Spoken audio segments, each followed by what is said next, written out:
গেল বছরের জুলাইয়ের পর থেকে দেশের প্রতিটি আলোচিত রাজনৈতিক ঘটনার সঙ্গে যেন কোনো না কোনোভাবে ভারতের যোগসূত্র সামনে আসছে। সেই ধারাবাহিকতায় ইনকিলাব মঞ্চের মুখপাত্র ও ঢাকা ৮ আসনের স্বতন্ত্র প্রার্থী শরীফ ওসমান হাদীকে হত্যার উদ্দেশ্যে গুলির ঘটনায় জড়িত শুটার কোথায়, সে প্রশ্নে নতুন মোড় এনেছেন আল জাজিরার সাংবাদিক জুলকারনাইন সায়ের।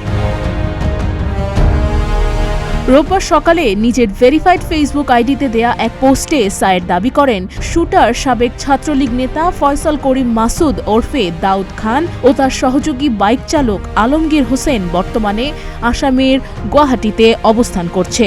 ভারতে তাদের সহায়তা করছেন আওয়ামী লীগ নেতা জাহাঙ্গীর কবির নানকের ব্যক্তিগত সহকারী মোহাম্মদ মাসুদুর রহমান বিপ্লবের তত্ত্বাবধানে এই হত্যাকারীরা ভারতে অবস্থান করছে।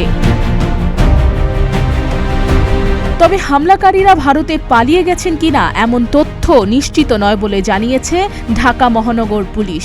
ডিএমপির মিডিয়া অ্যান্ড পাবলিক রিলেশনস বিভাগের উপপুলিশ কমিশনার মোহাম্মদ তালেবুর রহমান জানান, ডিবি সহ ডিএমপির একাধিক টিম কাজ করছে, তবে এখন পর্যন্ত সম্ভাব্য খুনিরা ভারতে পালিয়ে যাওয়ার তথ্য তারা পাননি। এরই মধ্যে ফয়সাল করিম মাসুদ ওরফে দাউদ খান ও তার আইটি প্রতিষ্ঠান অ্যাপল সফট আইটি লিমিটেডের সব ব্যাংক হিসাব জব্দ করেছে এনবিআরের কেন্দ্রীয় গোয়েন্দা সেল। এছাড়া হাদীর ওপর হামলার ঘটনায় ব্যবহৃত মোটরসাইকেল শনাক্ত করার কথা জানিয়েছে আইনশৃঙ্খলা রক্ষাকারী বাহিনী। পুলিশ সূত্র জানায়, ওসমান হাদীকে যে মোটরসাইকেল থেকে গুলি করা হয় সেটির মালিক সন্দেহে আব্দুল হান্নান নামে এক ব্যক্তিকে রাজধানীর পল্টন থানায় সোপর্দ করা হয়েছে।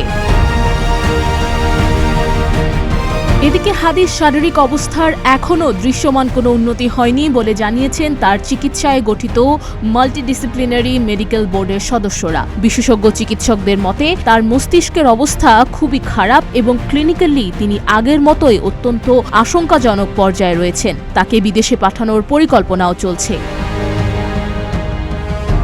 অন্যদিকে ওসমান হাদীকে গুলি করা ব্যক্তিকে ধরিয়ে দিতে পারলে ৫০ লাখ টাকা পুরস্কারের ঘোষণা দিয়েছেন স্বরাষ্ট্র উপদেষ্টা জাহাঙ্গীর আলম চৌধুরী। ওসমান ফয়সাল হত্যার সাথে জড়িত তাকে যদি কেউ ধরে দিতে পারে তার জন্য সরকার ৫০ লক্ষ টাকা পুরস্কার ঘোষণা করেছে।